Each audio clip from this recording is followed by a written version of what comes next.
The all-new Hyundai Kona. Seriously fun.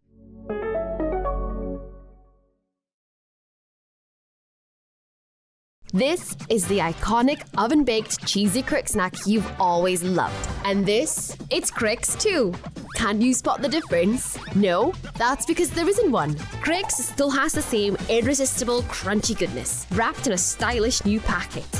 Same delicious flavour, brand new look. So snack lovers, get ready to spot Cricks in the snack aisle. Cricks, same iconic taste, new stylish pack. Now in sharing pack size.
who wants what? We sit with 2 rounds to go in the ACER Malta GT3 Championship, and you couldn't put the championship much closer than it is. Just 3 points separating your top 2 title contenders in Sheldon Muscat and Adrian Manduka. The key is very simple. Win out and the title is yours. If you fall anything short of that, and it might just be a little bit more troublesome. We find ourselves at the confluence of 16th Street and Georgetown here in Speedway, Indiana. It's the Indianapolis Motor Speedway. I'm Jake Sperry. Adam Reed is alongside me for the ride here today. Adam, a championship that is sat on a precipice with a rare pit stop mistake last time out, costing the race win for Sheldon Muscat. But with the hot hand being Adrian Manduka winning the last 2 rounds and 3 wins apiece between them, it is a perfectly poised championship battle heading to one of the difficult circuits on the calendar as we take a look at it right now, knowing that that Indianapolis track leads to Imola in 7 days. Absolutely, Jake. We're in for an absolutely classic last 2 rounds of the championship. I can really sense it really boiling up to be a brilliant title fight. Of course, those top 2 have really been going at it. They've had their highs and they've had their slumps. It is just now about who can put this together, who is able to put those last 2 races, bring the maximum out of their individual cars, and put themselves on top of the standings at the end of the 45 minutes of Imola. But of course, first we do have that Indianapolis circuit first. A lot of challenges, and I'm really excited to see how it's going to pan out, especially with the way that it's looking like it's going to be set up.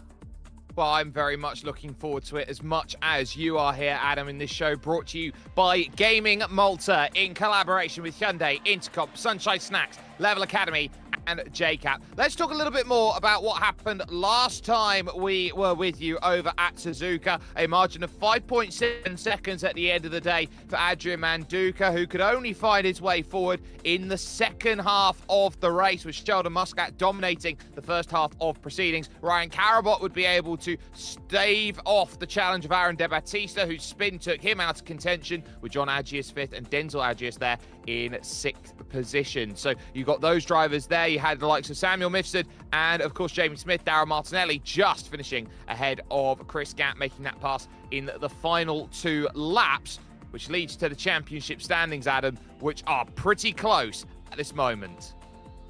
It really are, as you said, 3 points, and that's all it takes is a little mistake, and you could definitely find an extension. Either one of the 2. Manduka could find himself right in the forefront of the championship. Muscat could extend that lead by a drastic amount.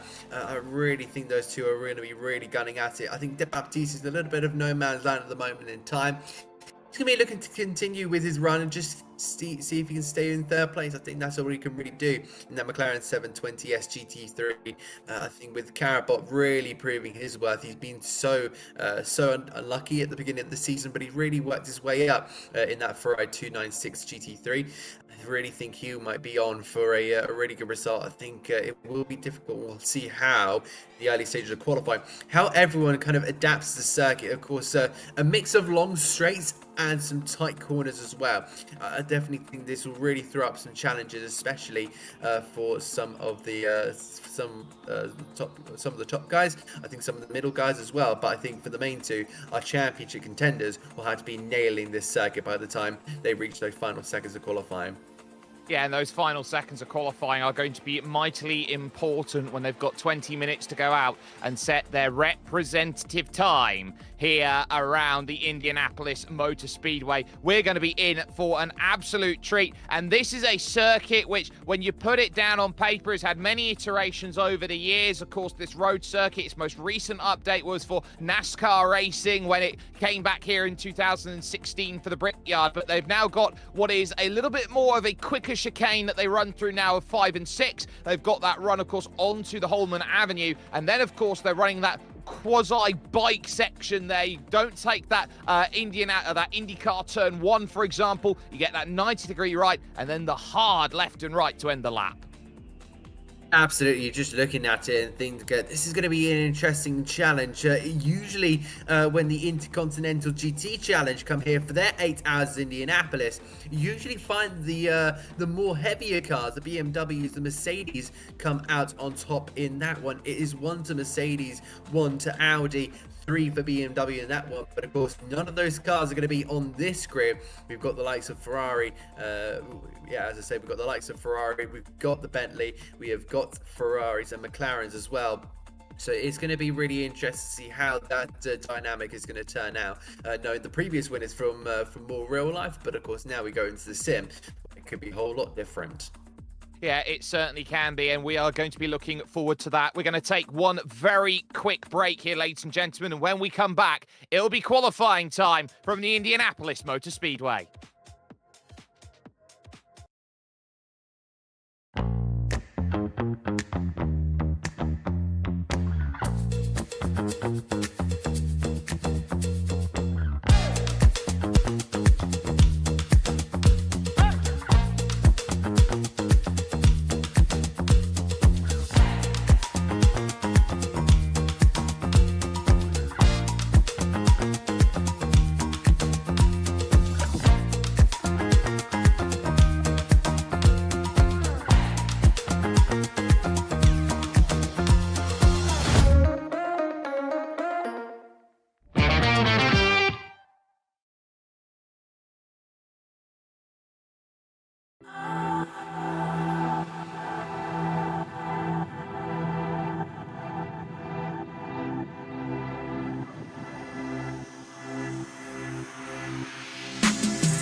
And so to qualifying, the 20 minutes available to these drivers and having to put their best foot forward in sim time just a shade after 7 o'clock in the evening. You can see the lights are on and we can only expect it to get darker and darker as the sessions progress over towards the racing. We've got 9 drivers here at the moment looking to put their best times on the board, and they will know and understand exactly what they need to do as we focus with the hot hand at the moment, Adrian Manduka, who 2 straight race victories put him just 3 points back. 2 weeks ago, he was 20 points adrift in the championship standings, and now moving his way through the final couple of corners and looking to lead on to what is his representative flying lap. This is where you're going to need that tiny bit of balance. This is going to be a higher downforce, I would say, setup feel for these drivers here today, but you still have the long overtaking opportunity heading down over the yard of bricks and over towards turn numbers 1 and 2.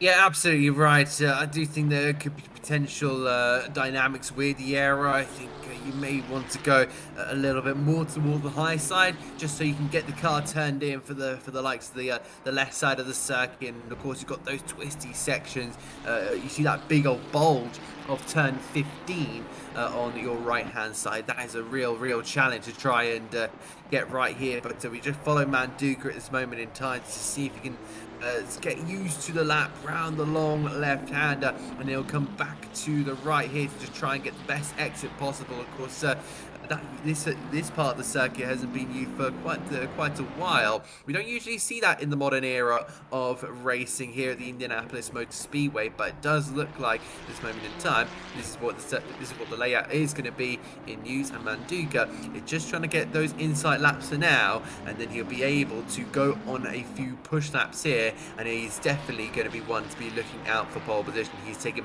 plenty of them in this season's championship, and I think he's going to be gunning for another one to put himself in the top spot for potential championship take-in.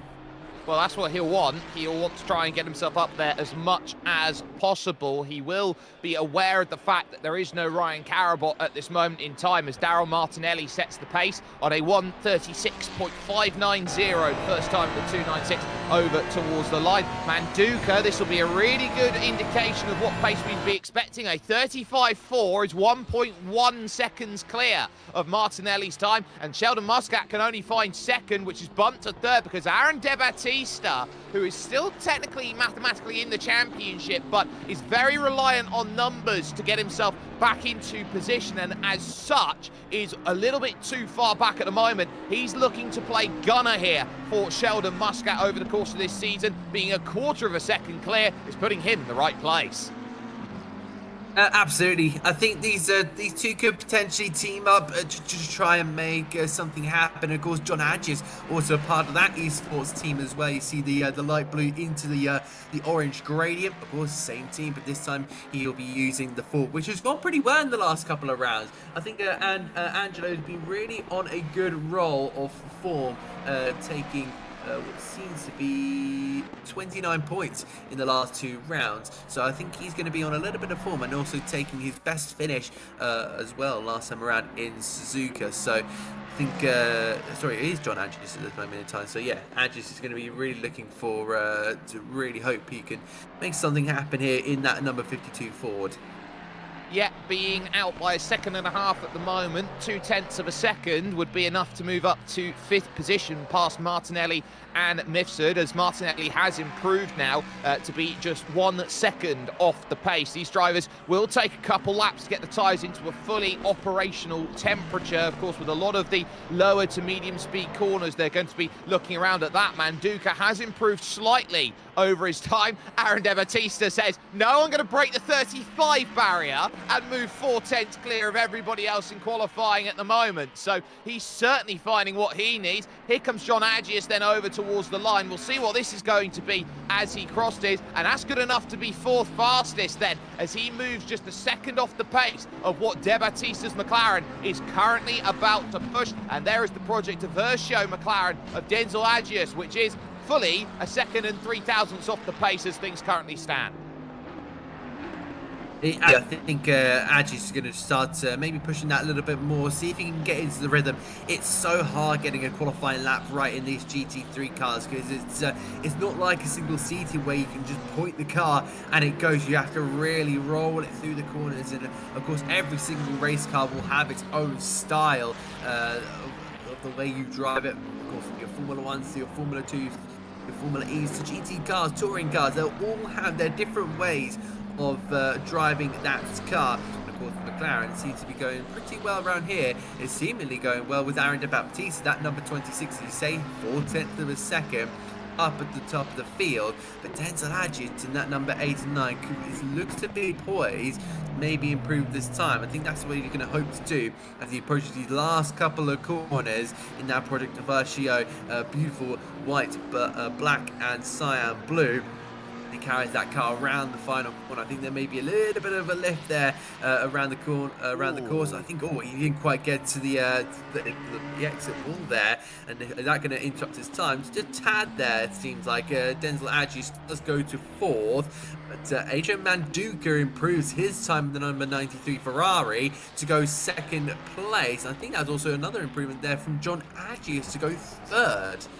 Yeah, the car that was parked there, which wasn't helping Denzel Agius in that scenario, was Sheldon Muscat, who'd pulled it off to the side of the road to go and get the tow back to the pits. It has now meant that De Baptiste has improved even more. He's now to a 34.7 and still 0.3 of a second clear, 3.5 tenths. Every time Manduca gets a little bit too close, the bar gets raised again by De Battista. There is Samuel Mifsud in the Fox Sprint Racing car there, his Ferrari number 12. Currently 1.1 seconds off of the fastest time, and all of these drivers are getting quicker and quicker and quicker as this session goes on, which would indicate to me outright at the moment here, Adam, if these drivers are going through and they're spending 8-9 minutes out there on track and are still improving, that means they're only maybe going to get 1, maybe 2 attempts to go through and get it right if they want to go and make these lap times all perfect. Joining the banking, they're out of IndyCar turn 2, on the brakes then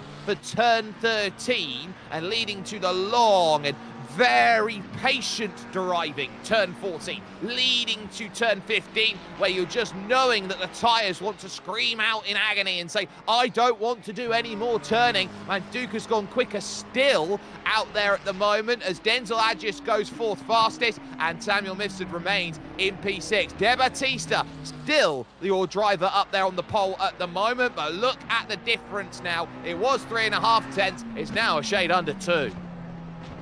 Absolutely, I think Manduca is really starting to try and find that stride there that he needs to put himself into a good position at this moment in time. Sheldon Muscat still trailing almost 7.5 tenths back to that McLaren at number 26. At this moment in time, I think that he's still struggling out there in that Bentley, which, I mean, he's had his struggles. We saw that last time out in Suzuka. He really put himself in a bad position. But when you really find Muscat and pin him up against the wall and say, do your best, most of the time, 9 times out of 10, he will prove that he is one of the best in the field. He goes again here, and let's see if he can potentially get a lap in here. And we clock down to less than 10 minutes to go. Half the session gone here, and we're now seeing De Baptista still in that P1 spot. Manduca in second, but Muscat is looking to be the man on the prowl.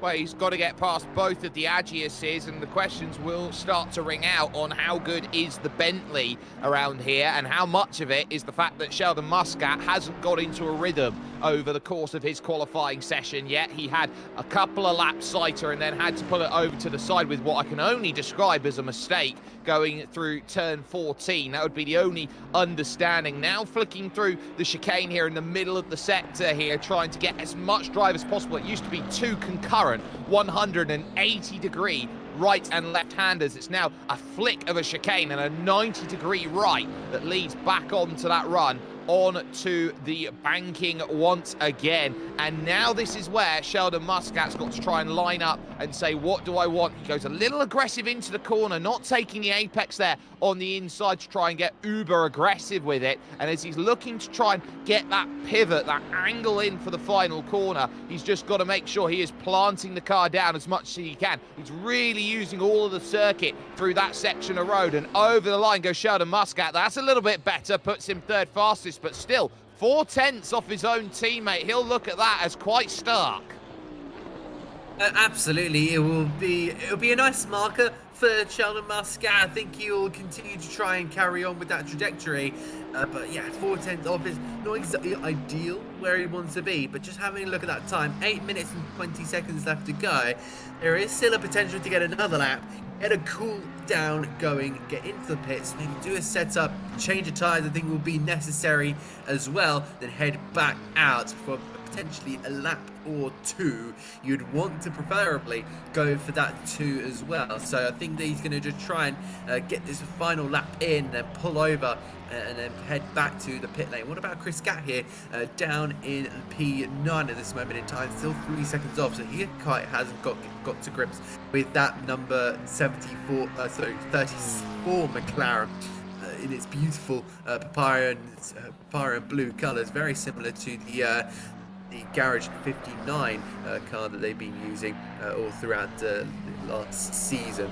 A bit more smoother in the colour in the design there, but at this moment in time, yeah, it's just looking to try and improve at this moment in time to see if he can get anything out of this lap time. I don't think he's going to be one to throw up a surprise.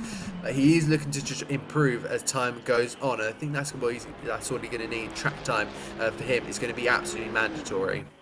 Yeah, track time's going to be really important as Sheldon Muscat does improve further, but can't quite get a position. He's 13 thousandths short of Adrian Manduca at the moment, with Daryl Martinelli in 7th position, needing half a second to jump up into P6. A very close qualifying through the field as things look. And this is where you're starting to think about it. 6 3/4 minutes left in this session, and the times are tumbling. So you're looking around at these drivers, and it might just be a case of who is the last one over the line out of your top 3. Yeah, absolutely. To get 2 laps in, you'll need about, I'm going to say 3 minutes, 20 seconds.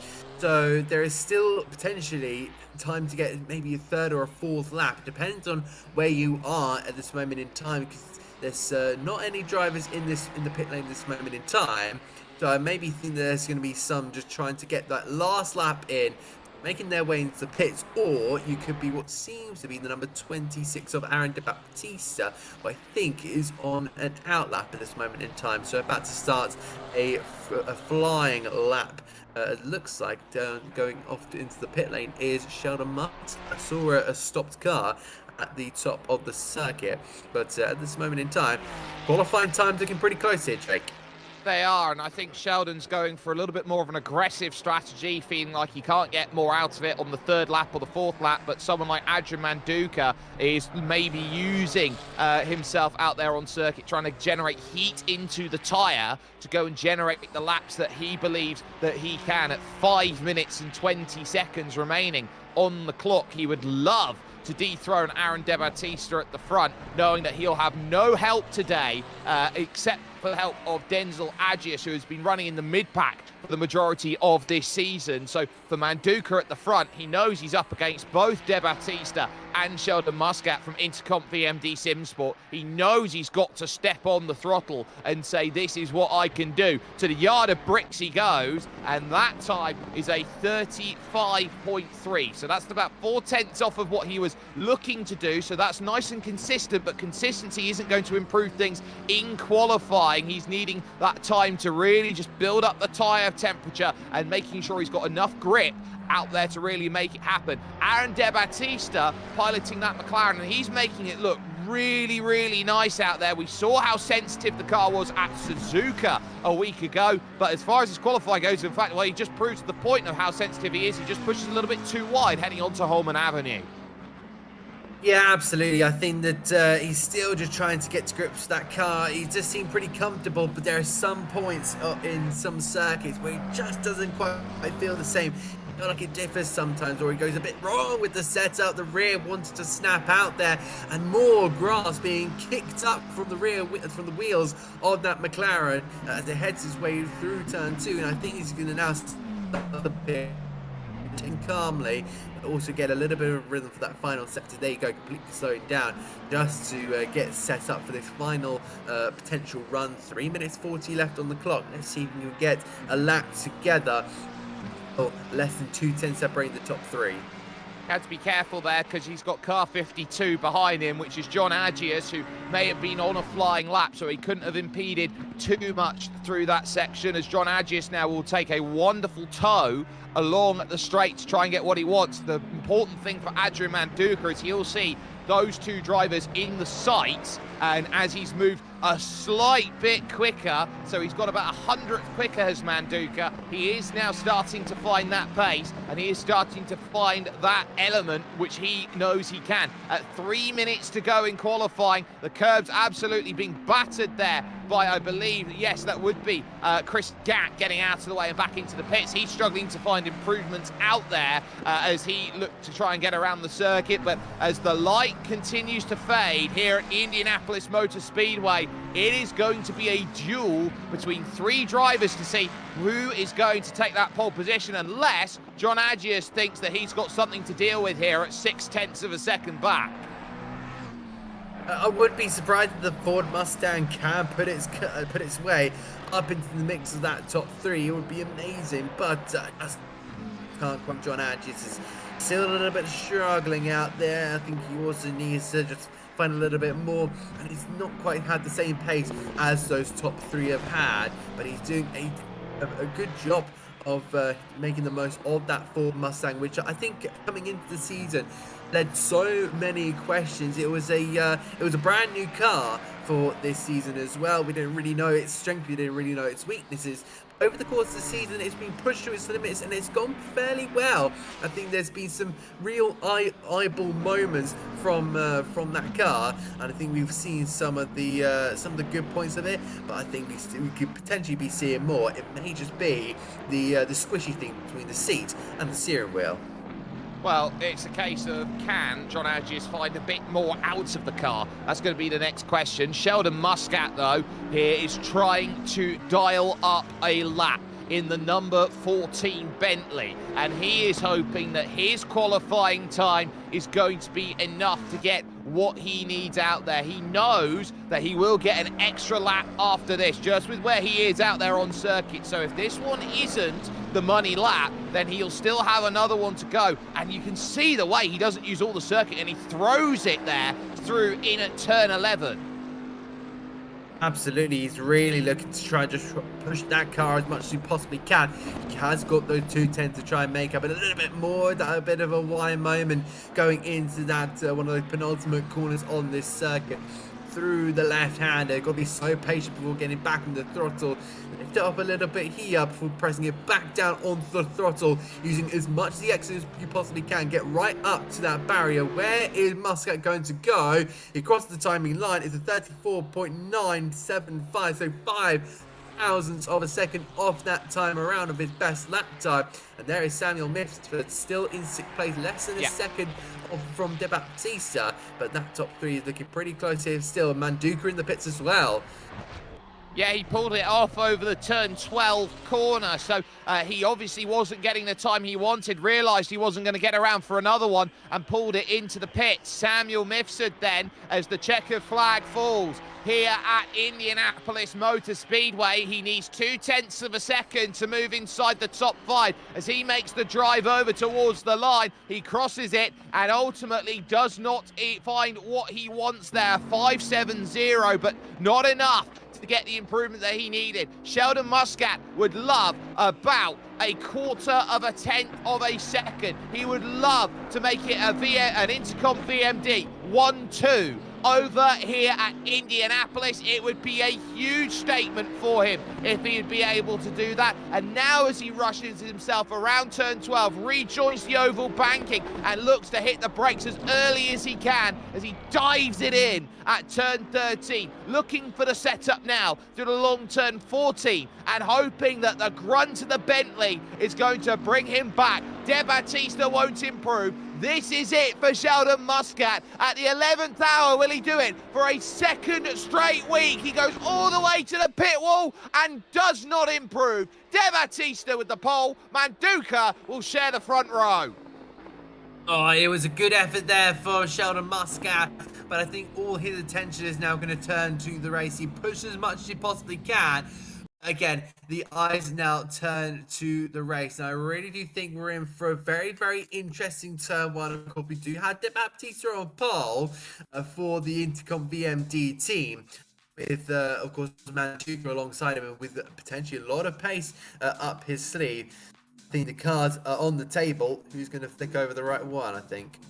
Well, the cards on the table, I think we are in for a treat. Stay with us here, of course, with Velocity Esports Racing and the ACER Malta GT3 Championship, because when we come back after this commercial break, it will be fully race time, and we'll see over 45 minutes who's going to take the advantage heading to Imola in 1 week.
The all-new Hyundai Kona. Seriously fun.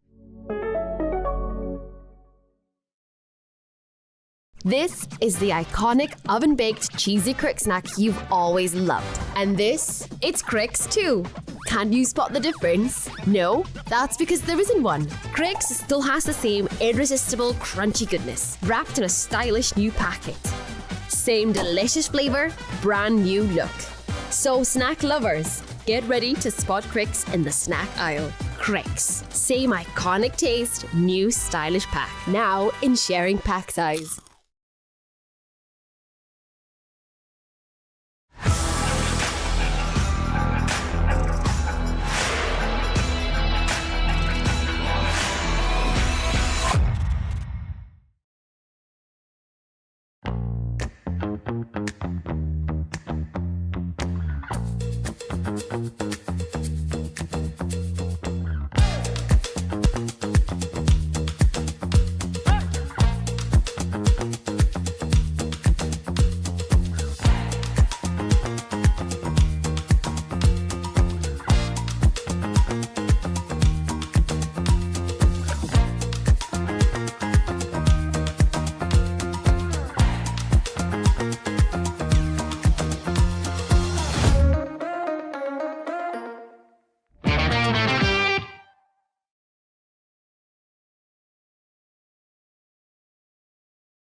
It's amazing what goes on over the case of 45 minutes worth of running. They are fully in the dark for this one at Indianapolis Motor Speedway.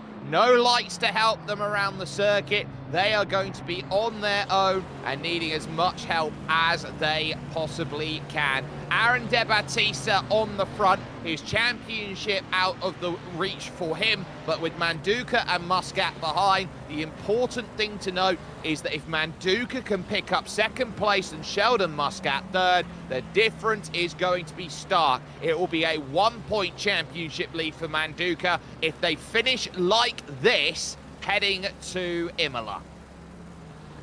That will be very, very interesting and make it all the more exciting. I think De Battista may have to play the gunman role to Sheldon Muscat, of course, start backing up Manduka and playing the distraction role and annoy him as much as he possibly can. But obviously he'll want to be going on to try and win the race himself. So it'll be really, really interesting to see what mood De Battista is going to be in at this moment in time, because he could just go for it himself, try and win this race, or he could try and help his teammate to win the championship. There's so many different ways this could possibly go. I think each turn is going to provide us with a story here. Of course, you've got John Adgis there in the number 52 Ford. I'm excited to see what that can do. Denzel Adgis there in the number 89 McLaren. I think that'll also be a pretty competitive car with 3 Ferraris behind. See how that turns out, but these are the top 3 we're going to be looking at. Yeah, I think we're in for a really, really exciting one. Let's see what everyone is going to do. I think strategy is going to be super, super important in this one as well. Whoop. Yeah, you're seeing it's getting a little bit dicey. I will correct myself. It'll be a 2-point championship lead for Manduka, 19 points of third place, 24 points on offer for second. But for the moment, Aaron De Battista has control of the field, and he will be looking to try and be at his level best, with everybody looking to sit and get themselves ready as they now form up in that double file run. They will look to try and get themselves sorted. They are stuck, of course, to the pit limiter as much as they can, knowing that if they go too quick, they will be at the behest of the penalty system, which we have noted that Aaron De Battista has been caught out before. As they go forward, they can pit after 2.5 minutes here in this race, and they can pit all the way until 2.5 minutes to go for their one mandatory stop. But race 7 of 8 here in the ACER Malta GT3 Championship is underway initially. And it's Aaron De Battista who's got the start he wants, and on that inside line, Sheldon Muscat is going to want to throw his name in the hat down on that inside line. They chuck it into the opening corner, and look at that for a bit of boxing in. nothing that can be done by Adrian Manduka. He'll try and fight us there in the background. Denzel Agius has gone around for a spin with Daryl Martinelli skipping across the grass, it looks like. So immediately, troubles on the opening lap of this race. But crucially, Intercom get what they want, a 1-2 start.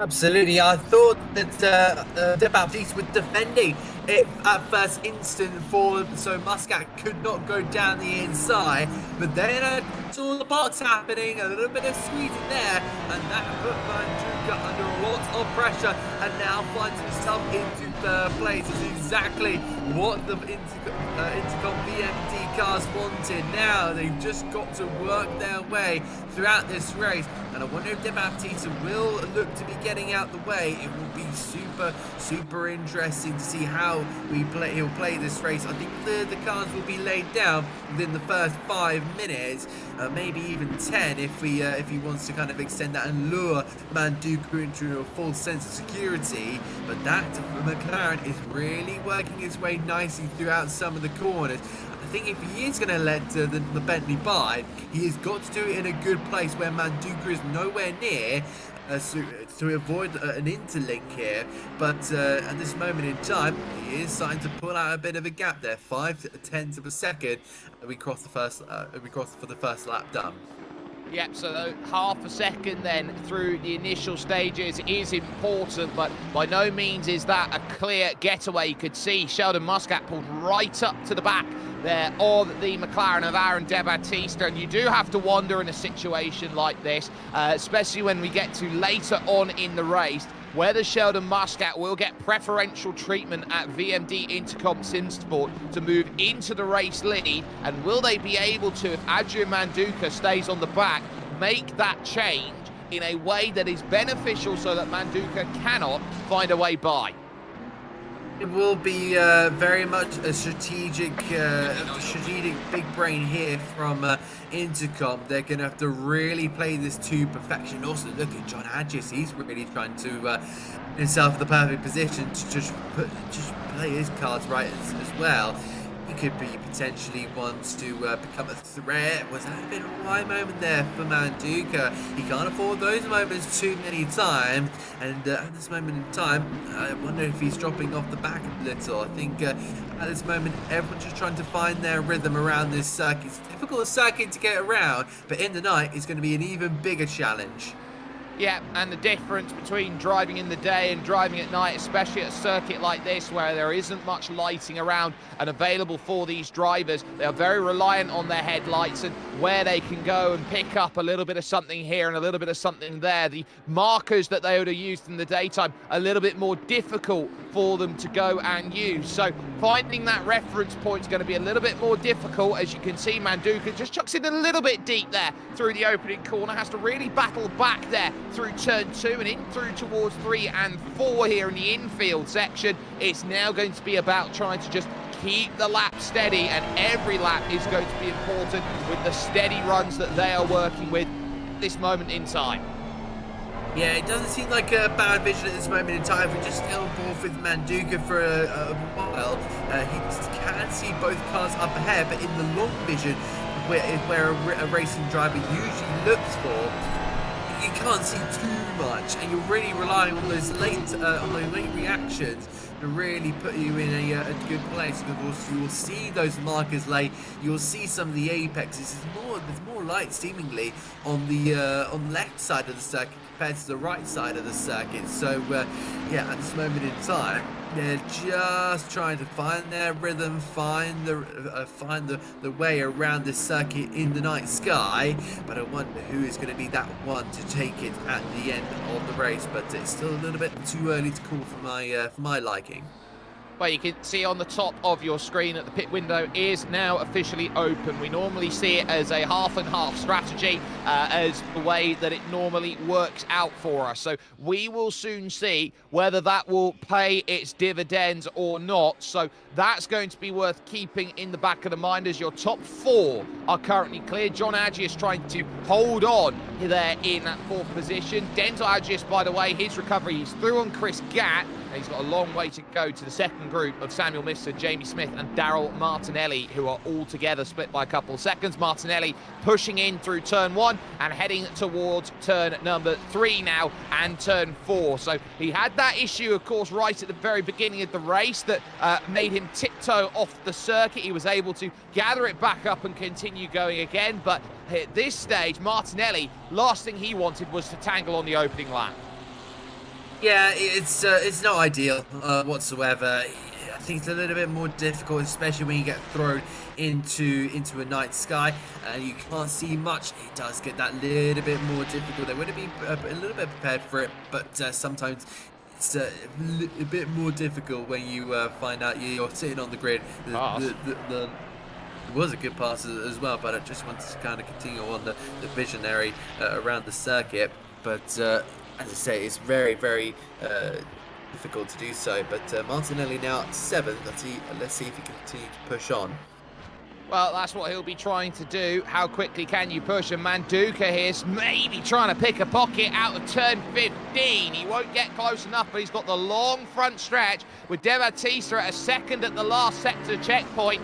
Can't afford to drive away too much, and I think Sheldon's going to realise that as here comes Adrian Manduka trying to get into the mirrors here, heading towards turn number 1 at just 7 minutes old into the race. Not going to find the pass just yet, but he's definitely proving that he's got a great place where he can make those passes, and he might like that final sector.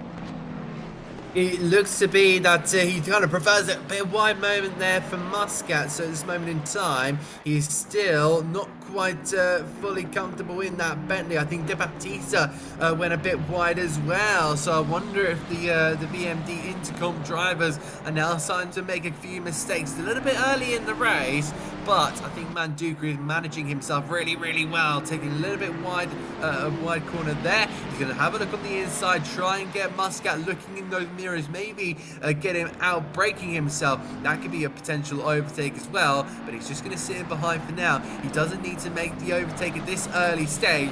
It can be maybe during the pit stops or when an obvious mistake happens in front of him.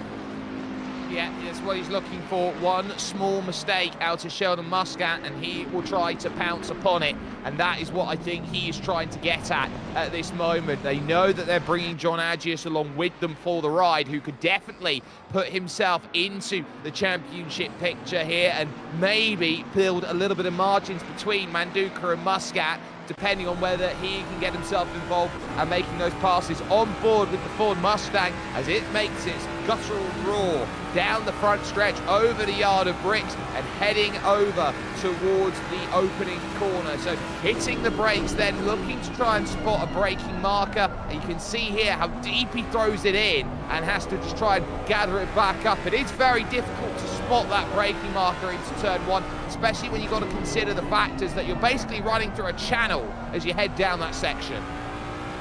Absolutely, you are really going into a very, very tight section of circuit. You're going from this wide, long, very wide straight that really allows you to go potentially even 4 wide.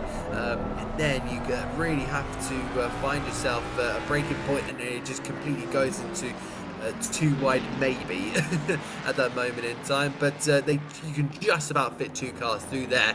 But it's a very much you have to trust who you're side by side with. Manduka finding a little bit of time in the back section. It seems like sector 2 may be his sector despite him losing out last time around. Will this maybe improve? He crosses over that beam. It does seem to be down to half a second, so staying pretty close there with the Bentley. That's I think the perfect position you need to be in. Just carry on like this for the majority of the time, and I think he'll be in a good place maybe until the pit stops, I'd say. Well, now here's the next question, because strategy is going to play a very important factor here with this very long pit straight that we have here. And of course that pit exits out over at the exit of 1 and the start of turn 2. So with those drivers right now, would Sheldon Muscat and Adrian Manduka be happy with where they're sat, with the amount of fuel they're able to save, depending on how quick they feel like they can go? Is this just a game of waiting for them, or are they in a position where they feel like they are pushing maybe at 100% just to keep it in line? I think it's going to be really, really difficult at this moment in time. I think the rhythm is going to be very, very important, but also you do need to make sure you're finding those passes at the perfect time. I think Manduk will be really looking for that. He's got that fastest lap check as well. You see there on the next to his name on the third place spot. So he does look pretty quick. He does look to have that pace, but I think he doesn't really need to get past De Baptista. Like a win is amazing, but I think that Bentley is the main reason why he's keeping with this pack. That is the sole reason that he is still in the chase, and the one thing he needs to get past in this race. That could be a mandatory tick off the checkbox.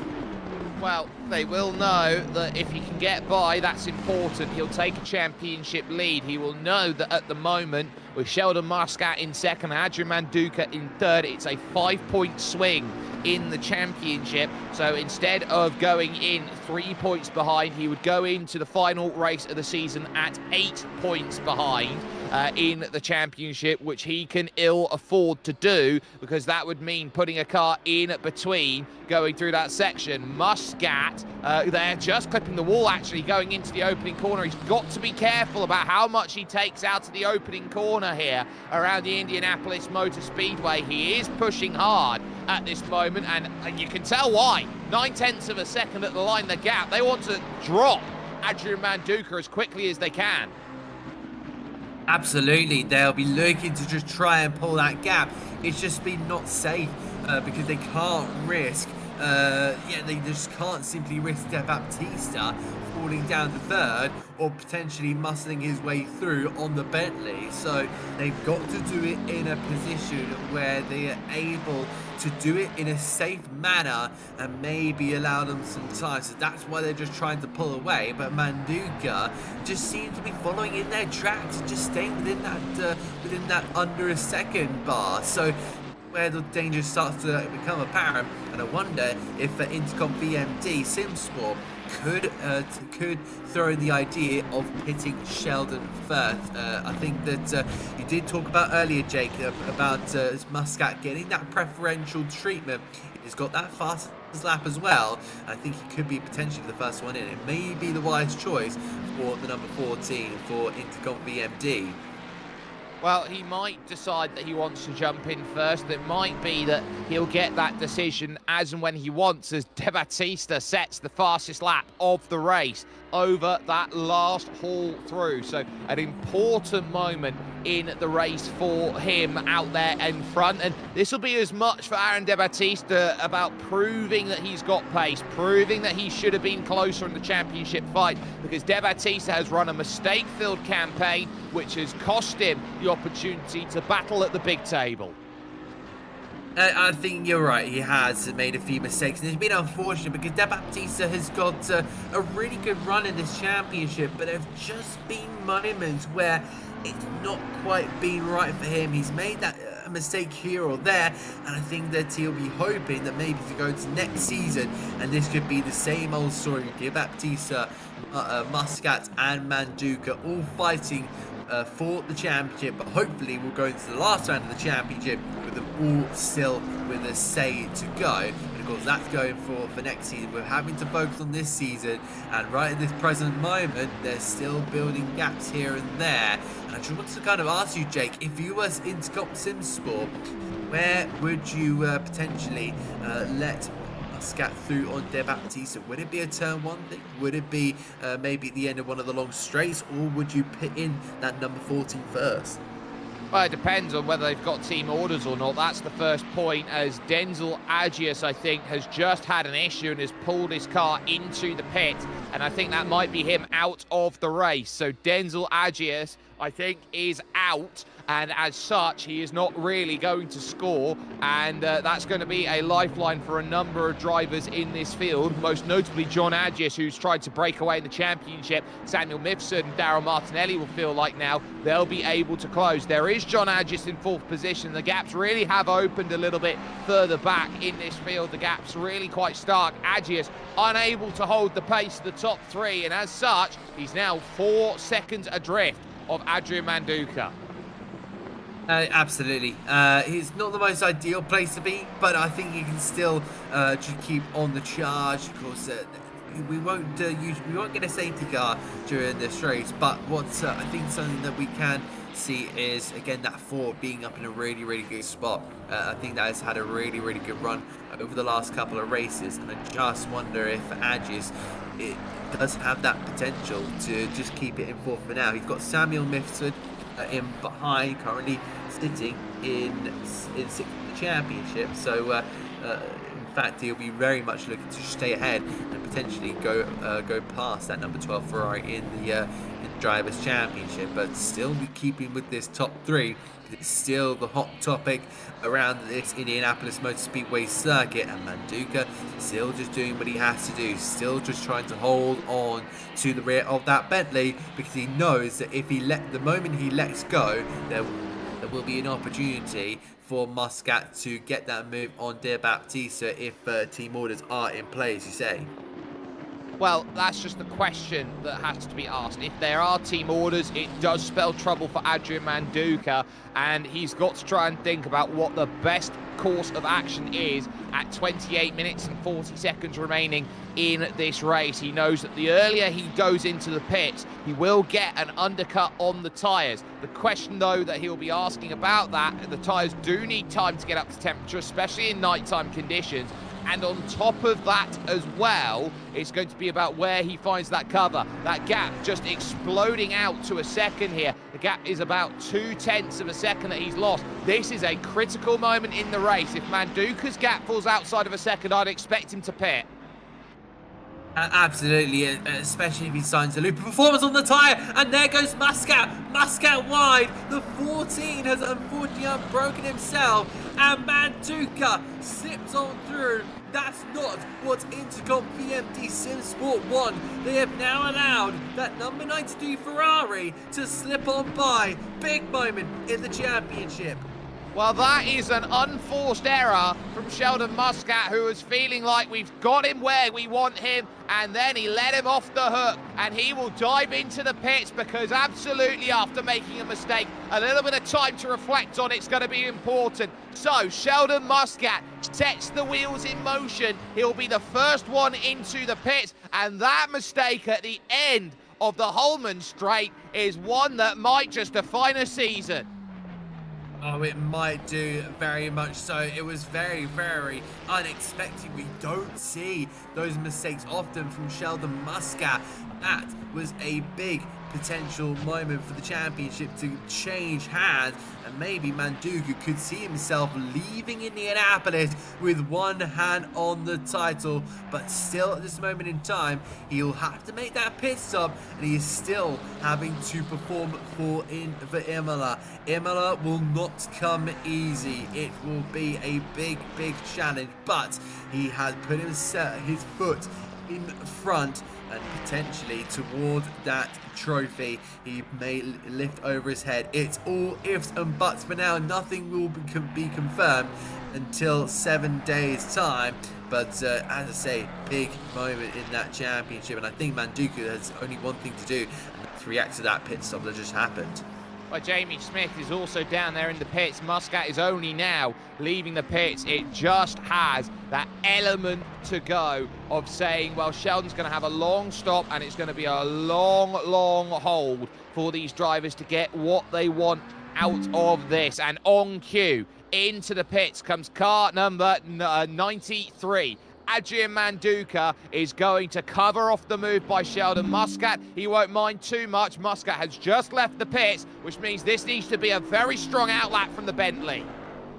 It will be a very difficult outlap, of course, with cold tyres on the. Actually, forget that. I say cold tyres. They're usually warm. They get put into a tyre boiler before being taken out and put onto the car. So in fact, ignore what I've said about those tyres being cold. They should be pretty warm, but they'll now be starting to grip up, get the tyre up to a good temperature for then get it sent on his way. And Muscat will really need to prove everything he can to try and push as much as he possibly can, almost put in like a qualifying S-Lab. Meanwhile, where is that 93? It is still in the pits for now, not moving, but I'm sure on cue it should do in a moment. There it goes. Yep, so this is important because it's going to be a long, long wait down the pit entrance, and it's a very slow pit lane around this one. So now heading over towards the left-hander of turn number 14. A little wiggle then from Sheldon Muscat over towards turn 15, and the long march down the front stretch. Adrian Manduka still looking to try and find that point where he gets clearance, and it's going to be really close. Now he'll get up to throttle here. This is where it's going to be really dicey. Into turn 1, the speed is much better to be carried by Sheldon Muscat, but look at that. Adrian Manduka's got the jump he needed. An important stop gets cleared, and now as Aaron De Battista hits the pit, Adrian Manduka has got the clearance he so really hoped for. Oh, that would be a frustrating view there for Sheldon Muscat, and you'll know how much of a mistake cost him. It was that just error, I think, an outbreaking of himself, had to try and get the car turned, and unfortunately the Ferrari swooped on by for him, and now he finds that same Ferrari, the 93, now just sitting in front of him, almost teasing him with a potential golden trophy in front, but he's just going to try and keep his head down. There's still plenty of opportunities. Of course, there's De Battista could also try and cause an upset in here. He is sitting in the pit lane for now, but I'm sure he'll be getting on his way very, very soon. And just on cue, there he goes.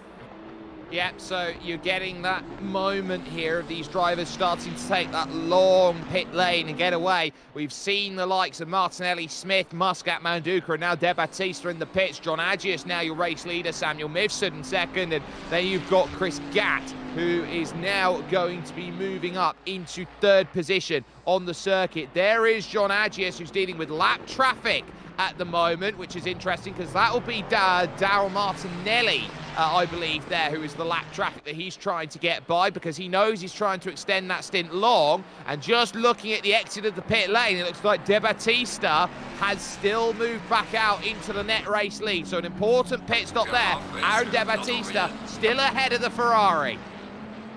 That would have been crucial. I saw on the mini-map they are going side by side into the first quarter, and there was a little bit of an uproar from myself thinking, could Manduka get ahead? But luckily for De Battista, he is ahead, and there may be still a glimmer of hope, a little bit of light there in the tunnel, in the dark tunnel for Sim Sports, but they're just having to now put themselves in position, and they've kind of caught Manduka in a little bit of a trap here. So they've now got either one of those two in, one in front, one behind. Could they do anything about it, or will De Battista go selfish and go for the race win himself? Because of course he's I don't think he's had a win so far this season. No, his best finish was a second place at Kyalami when he held off his teammate. So there's still potential now with De Battista now out of the running for the championship theoretically, and I think mathematically as well. I'm sure you'll be able to correct me on this, Jake. But yeah, now he can just go all out for the win here.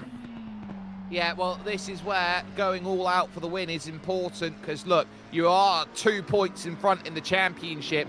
If he goes for the victory and wants to send a seismic message, a pass here as wide goes De Battista. A pass would move it from a 2-point championship lead to an 8-point championship lead. So now when you're getting to sit down and look at it, as now your race leader, John Agius, pulls into the pit, you know, 6 extra points, that is the difference maker of saying needing first or second, or the difference of saying, you know what, I can finish second and still win the championship rather than I must win. Yeah, it will be very, very interesting to see how he approaches this one. I'm thinking they will have the championship in mind. We just currently look here with Adrian Manduka, see if he wants to go and make that move early on De Battista. There must be 1,001 things rushing around the mind of Adrian Manduka. Do I go for the pass? Do I just hold on for the second? What does he do? There's so many ways he can play it, but I think the main thing he's just got to do is is clear his head and focus on going for the win with a clean maneuver. That's all he needs. But look at that. There is Muscat right on the rear end. And with the main straight here, and we know the power and the grunt of that Bentley, could it do something? He's taking the tighter line to try and enable more throttle down this straight. Yeah, it's needing a little bit of pace. We've been talking about how that Ferrari has been maybe a little bit more difficult to find it in a straight line than some of the others. And there is Sheldon Muscat trying to be distracting there in third position, trying to induce mistakes at 20 minutes to go and not quite finding it. Agius only now is going to find himself off the limiter and getting himself away. Watch out for Sam Mifsud there in the number 12 car, because that number 12 is not a million miles away from fourth place and would certainly love that. With Gatton, Denzel, Agius in the pits, the field will effectively be through their pit stop window. So Samuel Mifsud there in fifth place could very easily take that fourth if he can find a bit of pace on the Mustang. Absolutely, you're right on that one. That number 12 Ferrari has been improving race after race after race, but I think there's still some potential in that one for Agius to still push that car, see if he can keep that forward in third. There's a 2-second gap between them. I think Martinelli is quite the way behind. It does seem to be on the mini-map. So I think we've got pretty much all bases covered between 6th and 9th. I think that top 5 could see a little bit of a change around, especially this top 3. Look at that. That is about a second between all 3 cars. Well, 1 second between them, and power is going to be of importance. Who is going to step out of lockstep and try and make those moves, or will they go a full 18 minutes in lockstep trying to find that? So, you know, you are starting to sit down and say, well, this is what is next. This is what you're trying to find. And on the brakes again, Aaron De Baptista's got enough on the straight. It's contact. Round they go. And all of a sudden, it's going to be Muscat who leads this race. That was a huge moment in this one overall. The stewards will, of course, have a look. We'll take another look at it on the brakes through the middle of the corner. It looked like there was a secondary bit of braking there from Aaron De Baptista, and it tips him around, and Sheldon Muscat leads. That is a huge moment. There's been 2 championship-defining moments in this race alone. And my goodness me, I think that what happened, Manduka would have picked his breaking point, and then I didn't expect De Baptista to slow that much. So it kind of ended up with the Ferrari slamming, well, not intensively slamming, but just giving a bit of a tap there to De Baptista and sending the McLaren round. Oh, I think Manduka may live to regret that and have his hard work increase when we go to Imola. Wow, Muscat has been given an absolute lifeline in the last couple of minutes.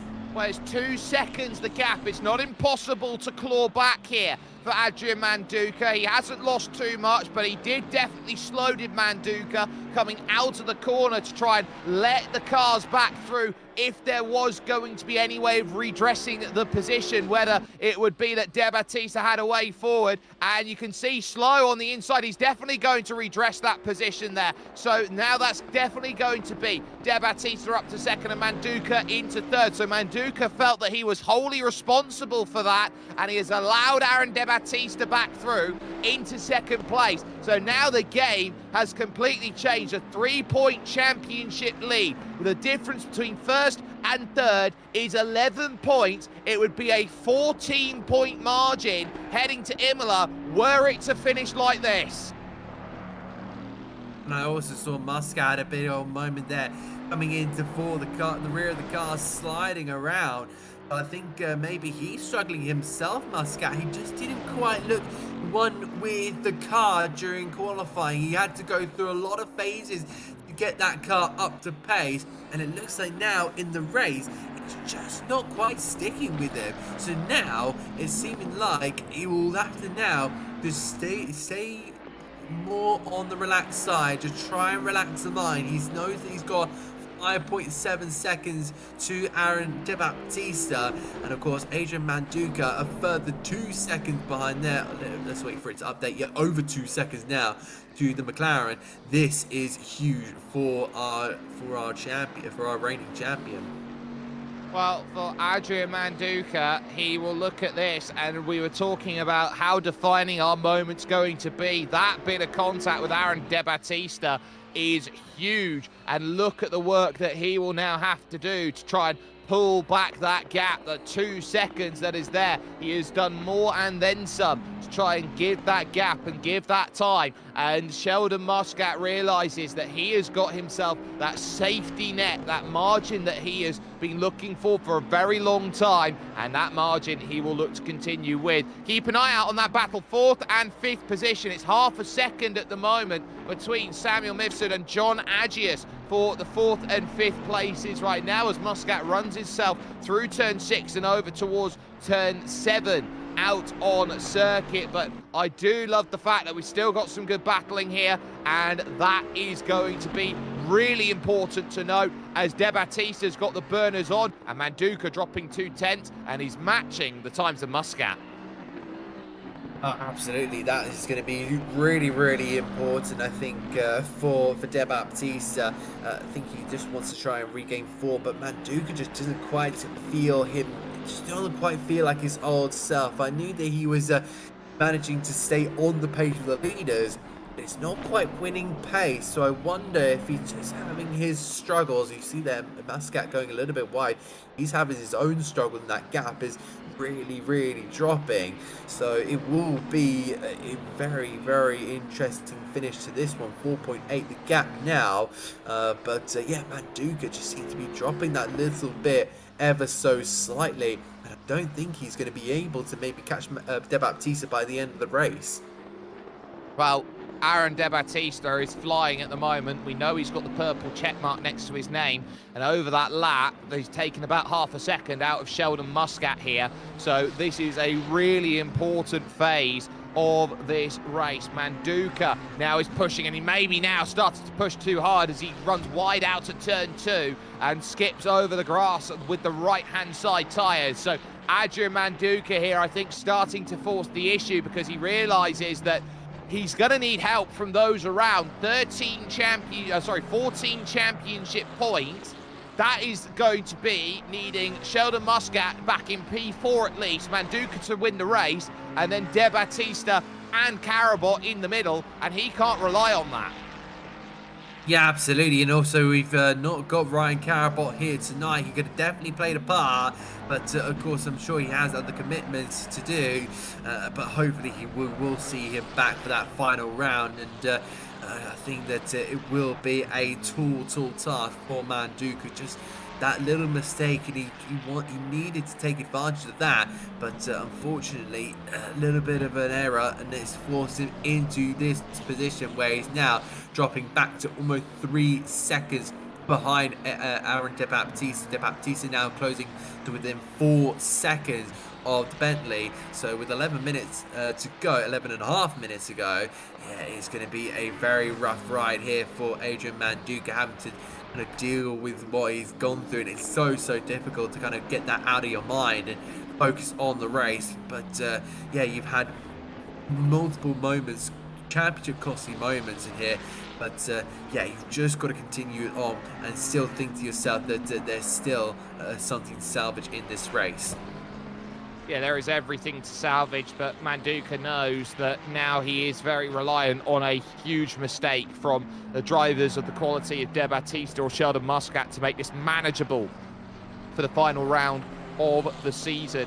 And for Sheldon Muscat, he realizes here that he'll have a Cheshire Cat style grin by the time he gets to the end. Aaron De Baptista pulls the gap under 4 seconds, but for Adrian Manduka now, he will need all the help he can possibly get, and then some, as there is De Baptista in that second position. De Baptista, arguable whether he's done anything wrong or not. The way that Manduka reacted would indicate that he didn't through the opening corner. It was clumsy front to rear contact, but De Baptista here we said that he could be the big case. With no Ryan Carabot here, Manduka was on his own, and it might have been just a bit too much against the two Intercomp VMD SimSport drivers.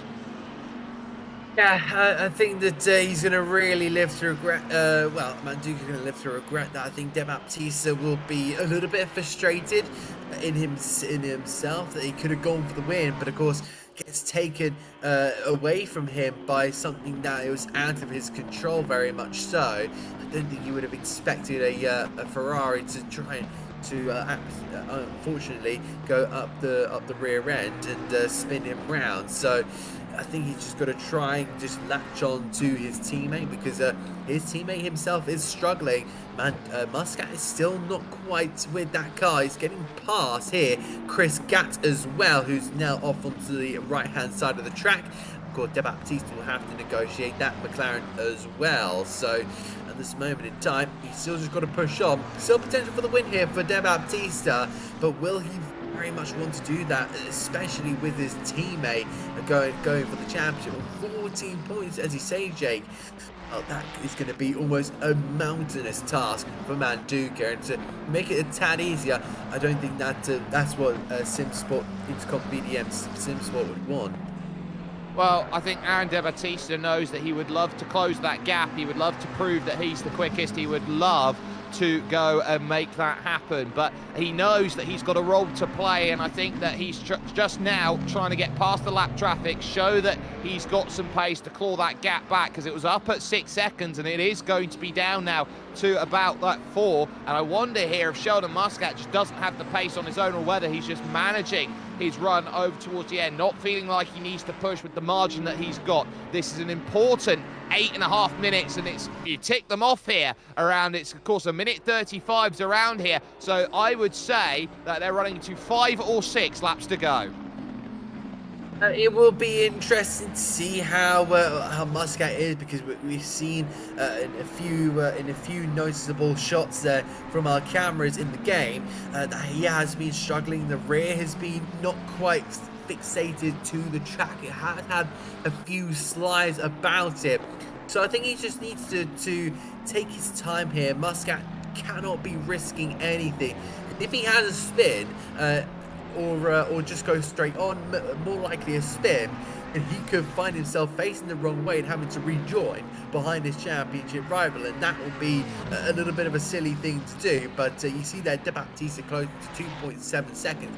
It could be about 2.5 at the time he gets to the main straight, and with the time ticking on, will be very much a case of can he latch on and pass his teammate, or is that not a viable option?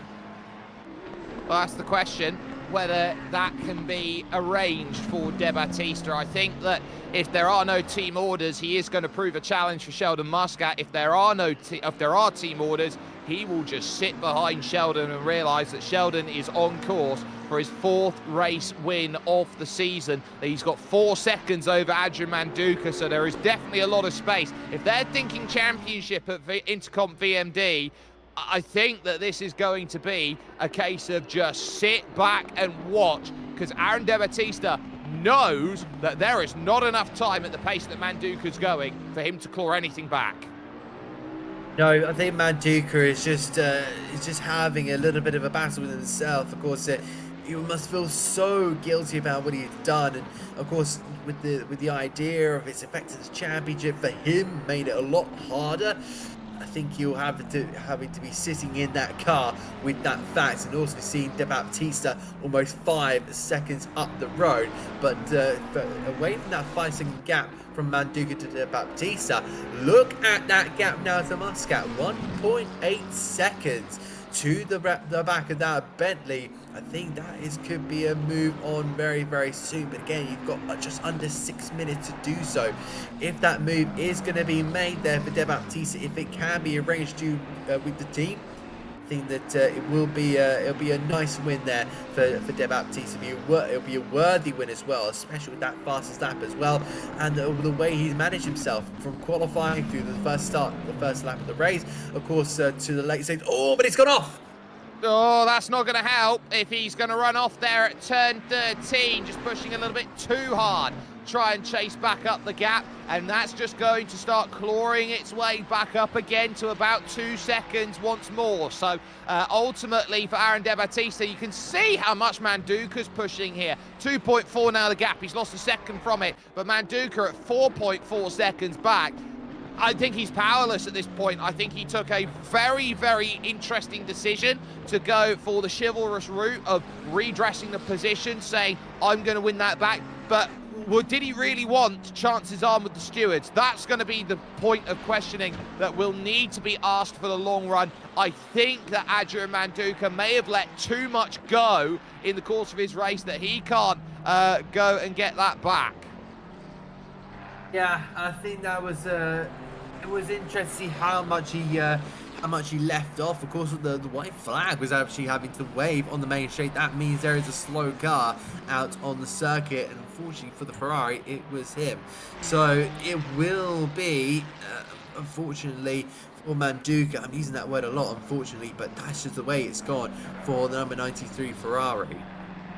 Yeah, it is the way it's gone, but Manduka still has one more race in this season to try and pull this all back, and he knows that he's got the ability to do so. Samuel Mifsud, by the way, has just dropped off the back of John Adgis. That gap now 2.7 seconds between them as they are heading around on circuit. Down into the final 4 minutes of this race, and that gap once more at the front is 2 seconds between Sheldon Muscat and Aaron De Battista.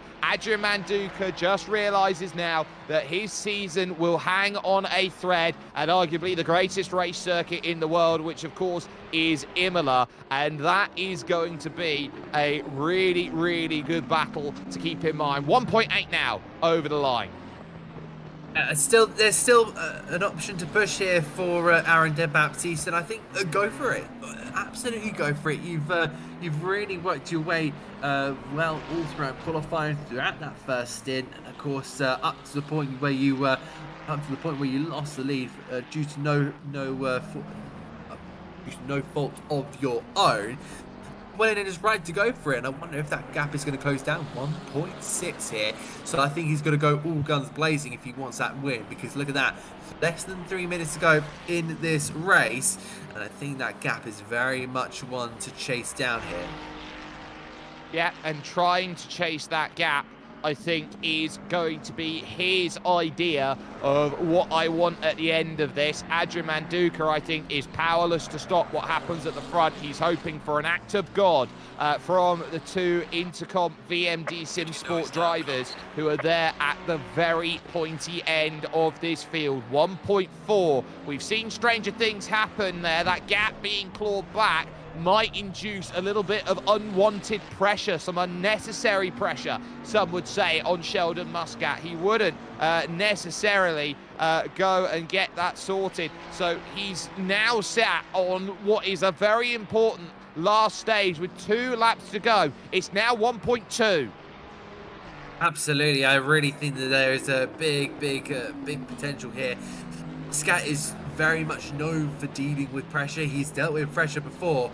And I really think that you say there's some unnecessary pressure. I think that unnecessary is the right word. Extra. I think Muscat's had a lot of pressure before, but at this moment in time, I think there's a little bit more of a shoulder just because it's his teammate. There is still a potential for the championship. He will extend at the end of the day if he does give away that first position or not. He will absolutely extend this championship lead.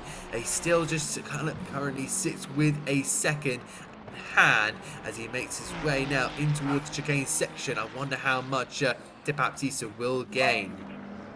Well, it's now to 1 second, and it is starting to claw further and further and further. Adrian Manduka, who we focus on, is powerless, but we have to look at those top 2 and that gap, which will now be tiptoeing to 0.8 of a second here. The McLaren is clawing in hand over fist over the Bentley at this moment in time. We've got to look at the race lead and how close that margin is.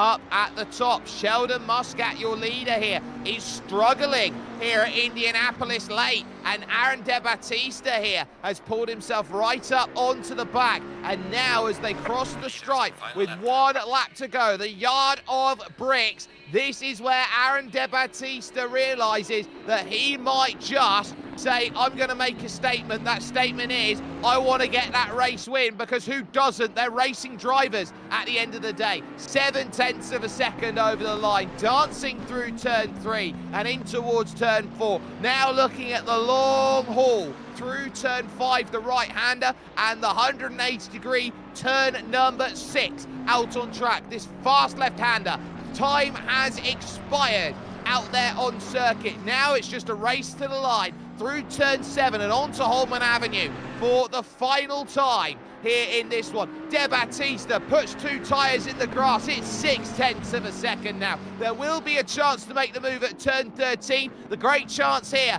in through 8, 9 and 10 is not going to happen then. Dancing through the middle of this chicane, Sheldon Muscat holds on, and he grabs the grass there through the middle of the corner and has to be very alert to Aaron De Battista behind, who has proven he is the fastest over this race. Yellow flags for Chris Gatt in sector 2, who's gone off. But here's the final great chance to make a move. Will there be a throw by De Battista? There will not, but he closes right up behind Sheldon Muscat. Now through turn number 14 and over towards 15. Sheldon Muscat, door half ajar as he runs forward. Does Aaron De Battista decide he wants to take matters into his own hands as they now make their way to the yard of bricks? It is now 14 points, which will be in the back pocket of a lead for Sheldon Muscat, and he's got one hand on the ACER Malta GT3 Championship crown. That was a big finish there for Sheldon Muscat. One more lap and he would have lost it, but he clings on like the Muscat that he is, and he is a very much a wild cat in this one. He has been an absolute thrill to watch, and I think Manduka will be sailing alongside him thinking, well, I've just gifted a lot of points to this driver in the championship. I've got a lot of work to do when we go to Imola, but at this moment in time, Muscat's smile will be big as anything. Well, it's an important win for Sheldon Muscat. He took advantage of the situation that was presented in front of him, and for him and what he was looking for, I think that was possibly the best possible result that he could possibly get his hands on. Muscat, your winner, De Battista second, and Adrian Manduka finishing off in 3rd place. It's a big seismic shift right now in the championship. And once more, you start thinking about where we sit in 1 week's time. Just 7 days to recover for Adrian Manduka before Imola rears its head, and a circuit that will test every facet of a driver. Absolutely, it's so narrow around there, and it's going to be a big old challenge for some of our drivers. It doesn't allow a lot of mistakes either, does that circuit, and of course there's going to be so many challenges. And I'm sure, Jake, you're absolutely relishing to be able to have this finale around here. It's such a beautiful circuit in the Providence of Bologna, and I'm really looking forward to seeing how these drivers take on that Imola circuit. Well, I look forward to that as well. It's a circuit that has got a little bit of everything towards it. It tests all facets of a driver, and it just so happens to be my favorite circuit in the world as well. So we are going to have such a treat when we head ourselves there in 7 days here with the ACER Malta GT3 Championship. We have brought this show to you here with Velocity Esports Racing in partnership with Gaming Malta and in collaboration with Hyundai, Intercom, Sunshine Snacks, Level Academy and JCap. From Adam Reed and myself, Jake Sperry, who thought that the moving day of this championship would provide such a massive shock? One bit of contact changes the whole complexity of the season. Aaron De Battista found himself wrong place, wrong time with Adrian Manduka. Manduka letting that place go, falls back to 3rd, and that gap all of a sudden is out to 14 championship points. It is pretty much set point for Sheldon Muscat, his 4th race win of the season. and he knows he's just got to convert one final round. We will see you on Thursday when we go to Imola.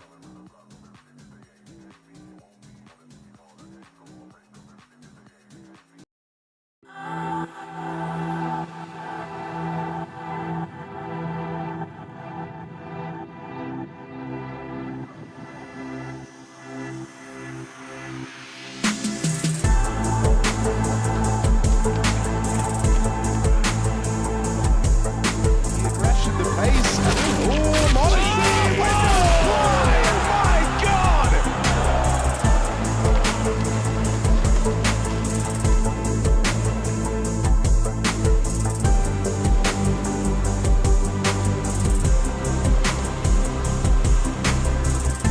Building a fight, this be hit relies on. Oh! And he